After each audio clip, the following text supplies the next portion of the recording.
Charlotte's Web, Chapter 6, Summer Days. The early summer days on a farm are the happiest and fairest days of the year. Lilacs bloom and make the air sweet and then fade. Apple blossoms come with the lilacs, and the bees visit round among the apple trees. The days grow warm and soft. School ends and children have time to play and to fish for trout in the brook. Avery often brought a trout home in his pocket, warm and stiff and ready to be fried for supper. Now that school was over, Fern visited the barn almost every day to sit quietly on her stool. The animals treated her as an equal. The sheep lay calmly at her feet. Around the 1st of July, the workhorses were hitched to the mowing machine and Mr. Zuckerman climbed into the seat and drove into the field. All morning you could hear the rattle of the machine as it went round and round, while the tall grass fell down behind the cutter bar in long green swathes. Next day, if there was no thunder shower, all hands would help rake and pitch and load, and the hay would be carried to the barn in the high hay wagon, with Fern and Avery riding at the top of the load. Then the hay would be hoisted, sweet and warm, into the big loft, until the whole barn seemed like a wonderful bed of timothy and clover. It was fine to jump in and perfect to hide in, and sometimes Avery would find a little grass snake in the hay and would add it to the other things in his pocket. Early summer days are a jubilee time for birds. In the fields around the house, in the barn, in the woods, in the swamp, everywhere, love and songs and nests and eggs. From the edge of the woods, the white-throated sparrow, which must come all the way from Boston, calls, "Oh, Peabody, Peabody, Peabody!" On an apple bough, the phoebe teeters and wags its tail and says, "Phoebe, Phoebe!" The song sparrow, who knows how brief and lovely life is, says, "Sweet, sweet, sweet interlude, sweet, sweet, sweet interlude." If you enter the barn, the swallows swoop down from their nests and scold, "Cheeky, cheeky," they say. In early summer there are plenty of things for a child to eat and drink and suck and chew. Dandelion stems are full of milk, clover heads are loaded with nectar, the frigidere is full of ice-cold drinks.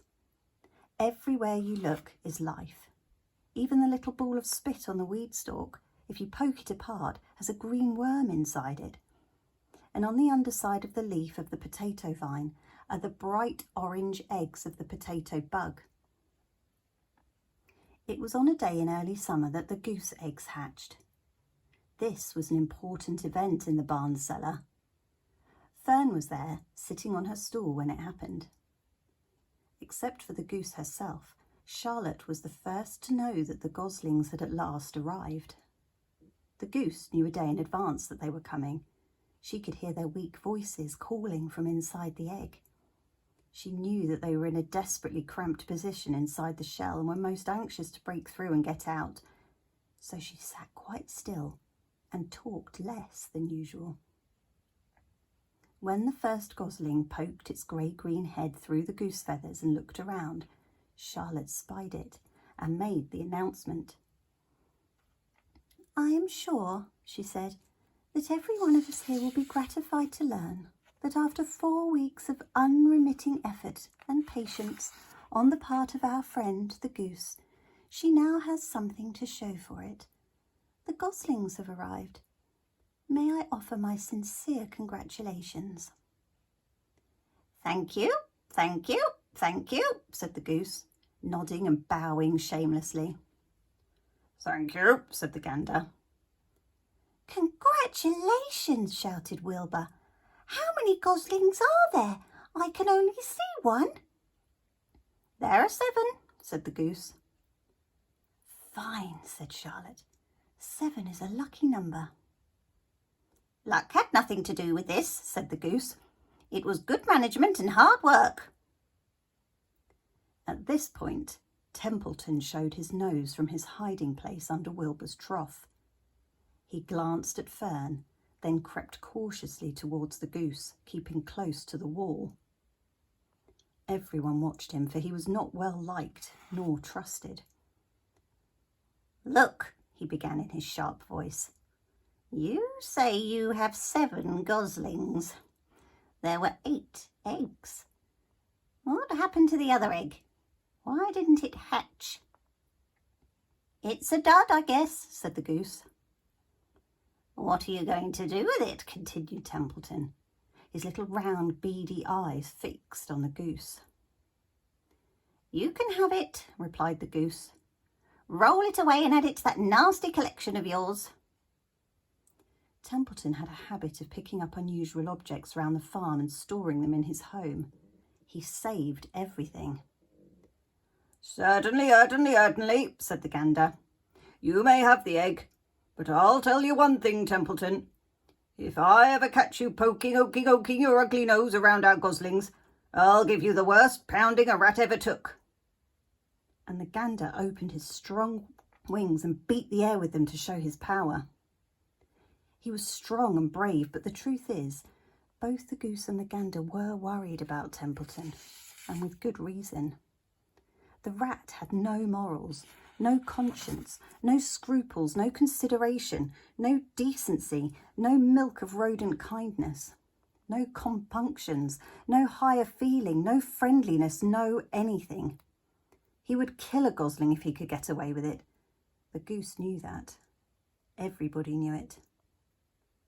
With her broad bill, the goose pushed the unhatched egg out of the nest, and the entire company watched in disgust while the rat rolled it away. Even Wilbur, who could eat almost anything, was appalled.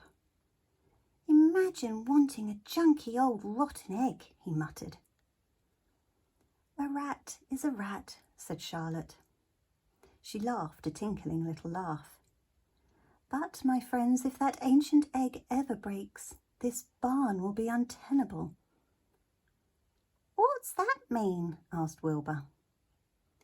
It means nobody will be able to live here on account of the smell.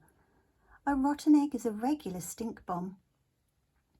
I won't break it, snarled Templeton. I know what I'm doing. I handle stuff like this all the time. He disappeared into his tunnel, pushing the goose egg in front of him. He pushed and nudged till he succeeded in rolling it to his lair under the trough. That afternoon, when the wind had died down and the barnyard was quiet and warm, the grey goose led her 7 goslings off the nest and out into the world. Mr. Zuckerman spied them when he came with Wilbur's supper. Well, hello there, he said, smiling all over. Let's see. 1, 2, 3, 4, 5, 6, 7. 7 baby geese. Now, isn't that lovely?